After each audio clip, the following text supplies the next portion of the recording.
नमस्ते दोस्तों, D Kumar education platform में आपका स्वागत है। मेरा एक छोटा सा प्रयास है, आपको अच्छा लगे तो अधिक से अधिक लाइक कीजिए, शेयर कीजिए और सब्सक्राइब कीजिए। दोस्तों, हम सामाजिक विज्ञान क्लास 6 का 10वां अध्याय पढ़ रहे हैं, जिसमें वैदिक संस्कृति के बारे में हमने पिछले वीडियो में देखा है और इसका आगे का भाग हम शेष भाग देखते हैं। दोस्तों, यहाँ तक हमने धर्म एवं दर्शन, माफ़ कीजिए दोस्तों, सामाजिक जीवन तक हमने देखा था। आप आज के वीडियो में हम खान पान के बारे में देखेंगे। जो वैदिक सभ्यता थी उसके खान पान क्या थे और कैसे थे। खान पान वैदिक काल में आजकल सभी अनाजों की खेती की जाती थी। इसी प्रकार आर्यों को भी सभी पशुओं की जानकारी थी। लोग चावल, गेहूं, आटे और दालों के बड़े पकवान बनाते थे। दूध, मक्खन, घी का प्रयोग होता था। फल, सब्जी या दालें, मांस भी भोजन में सम्मिलित थे। वे मधु तथा नशीली पेय को सूरा भी पीते थे। धार्मिक उत्सव पर सोमपान किया जाता था। सोम और सूरा पीने को प्रोत्साहित किया जाता था, क्योंकि वो व्यक्ति को अशोभनीय व्यवहार के कारण बनते थे। दोस्तों, जो पहले की सभ्यता थी वो क्यों आज की सभ्यता है। आज भी दो लोग चावल, गेहूँ, आटे और दालों के पकवान खाते थे तथा मक्खन, दूध, घी आदि का प्रयोग करते हैं और फल, सब्जियां, दालें, मांस, भोजन इत्यादि सम्मिलित करते हैं अपने भोजन में तथा सूरा भी पीते हैं। दोस्तों, सूरा एक नशीली पदार्थ है। दोस्तों, धार्मिक उत्सवों पर सोम सोम मालवी भाषा में आप कहते हैं दोस्तों कि सोमपान, सोम एवं सूरा पीने को प्रोत्साहित किया जाता है, क्योंकि यह व्यक्ति के अशोभनीय व्यवहार का कारण बनते थे। दोस्तों, वो उसको प्रोत्साहित भी किया जाता था ताकि यह व्यक्ति कुछ गलत हरकतें करे। आर्थिक जीवन, वैदिक काल का आर्थिक जीवन देखते हैं। दोस्तों, वैदिक काल के लोगों को आर्थिक जीवन कृषि कला, हस्तशिल्प तथा व्यवहार पर केंद्रित था। वैदिक काल में लोगों को आर्थिक जीवन कृषि कला और हस्तशिल्प व्यापार पर केंद्रित था। दोस्तों, कृषि अभी भी है, कला भी है और हस्तशिल्प भी है और व्यापार भी है। वैदिक काल की संस्कृति आज तक जीवित है। दोस्तों, बैलों और सांडों का खेती करने एवं गाड़ियों खींचने के उपयोग किया जाता था। रथ खींचने के लिए घोड़ों का उपयोग किया जाता था। पशुओं में गाय को सर्वाधिक महत्वपूर्ण और पवित्र स्थान दिया जाता था। वैदिक काल में गाय को चोट पहुंचाना अथवा उसकी हत्या करना वर्जित था। गाय को अगन्य, जिसे न तो मारा जा सकता है और न ही चोट पहुंचाई जा सकती है, कहा जाता था। वेदों में गोहत्या अथवा गाय को चोट पहुंचाने पर परिस्थिति अनुसार देश निकाला और मृत्युदंड का प्रावधान था। दोस्तों, एक बहुत ही रोचक तथ्य है यहाँ पे, इसका मैं हमेशा जिक्र करूँगा। गोहत्या पर मृत्युदंड और देश निकाला। दोस्तों, ये गाय को माता के रूप में पूजा जाता था, लेकिन उस समय गोहत्या पर देश निकाला एवं मृत्युदंड का प्रावधान था।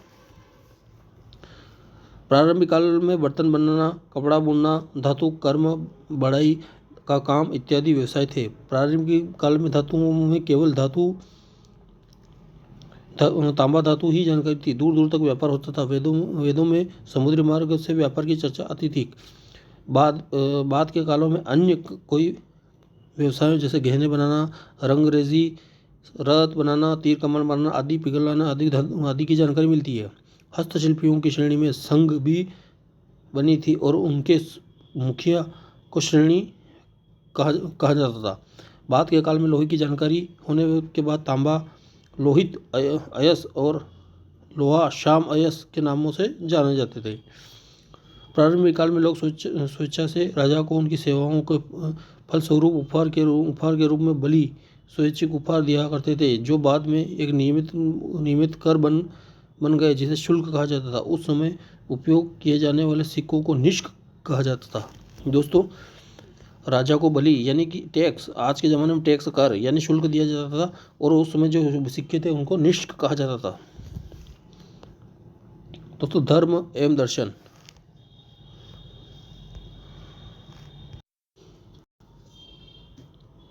आगे देखते हैं। दोस्तों, धर्म एवं दर्शन, ऋग्वेद काल में लोग प्रकृति की शक्ति दर्शाने वाले बहुतसो देवताओं की पूजा करते थे। लोग अग्नि, सूर्य, वायु, आकाश एवं वृक्ष, इनकी पूजा आज भी होती थी। हड़प्पा सभ्यता में कई लोग वस्तुओं जैसे पीपल, सप्त माताओं, शिवलिंगों का चित्रण करते थे, जिन पर हिंदू राजा में श्रद्धा रखते थे। अग्नि, वात और सूर्य के समाज की रक्षा के लिए प्रार्थना करते थे। इंद्र, अग्नि और वरुण सबसे अधिक मान्य देवता थे। यज्ञ एक जाना माना धार्मिक कृत्य था। दोस्तों,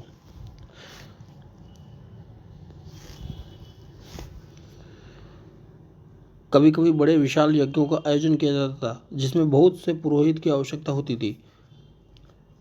उत्तर वैदिक काल दोस्तों, उत्तर वैदिक काल में कर्मकांड में यज्ञ के साथ साथ ज्ञान कर्म का भी महत्व दिया जाता था। दोस्तों एक रोचक तथ्य है जिसमें उत्तर वैदिक काल में कर्मकांड एवं यज्ञ के साथ साथ ज्ञान कर्म को महत्व दिया जाता था। ज्ञान मार्गी चिंतकों दार्शनिकों द्वारा जिन प्रश्नों पर चर्चा की जाती है वे ईश्वर क्या है, ईश्वर कौन है, जीवन क्या है, संसार क्या है, मृत्यु के पश्चात मनुष्य कहाँ जाता है, आत्मा क्या है इत्यादि दार्शनिकों के चिंतन को उसके निकट बैठने वाले शिष्यों से कंठस्थ किया और बाद में उन्हें लिपिबद्ध किया। दोस्तों एक बहुत ही बड़ा रोचक तथ्य है इसमें देखते हैं दोस्तों, मृत्यु के पश्चात मनुष्य कहाँ जाता है, आत्मा क्या है इत्यादि दार्शनिकों के चिंतन को उनके निकट बैठने वाले शिष्यों ने कंठस्थ किया है, बाद में उन्हें लिपिबद्ध किया है। ये ग्रंथ उपनिषद कहलाते हैं। उपनिषद भारतीय दर्शन शास्त्र का प्रमुख ग्रंथ है, इन्हें वेदों के अंग माना जाता है। दोस्तों अब यहाँ से इस प्रश्न का उत्तर मिल गया, जिसे उपनिषद क्या है, उपनिषद क्या है, जीवन क्या है, संसार क्या है, मृत्यु के पश्चात मनुष्य कहाँ जाता है, आत्मा क्या है इत्यादि दार्शनिकों के चिंतन को उनके निकट बैठने वाले शिष्यों ने कंठस्थ किया, बाद में उन्हें लिपिबद्ध किया। ये ग्रंथ उपनिषद कहलाते हैं। दोस्तों यहाँ से उपनिषद का उत्तर भी मिल गया कि उपनिषद किसे कहते हैं।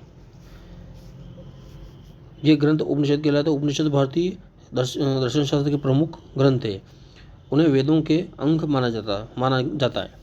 दोस्तों इस तरह हमने ये चैप्टर देखा है। दोस्तों आगे का चैप्टर अगले अध्याय में देखते हैं। दोस्तों मेरा एक छोटा सा प्रयास है, आपको अधिक अच्छा लगे तो अधिक से अधिक लाइक कीजिए, शेयर कीजिए, सब्सक्राइब कीजिए। धन्यवाद दोस्तों।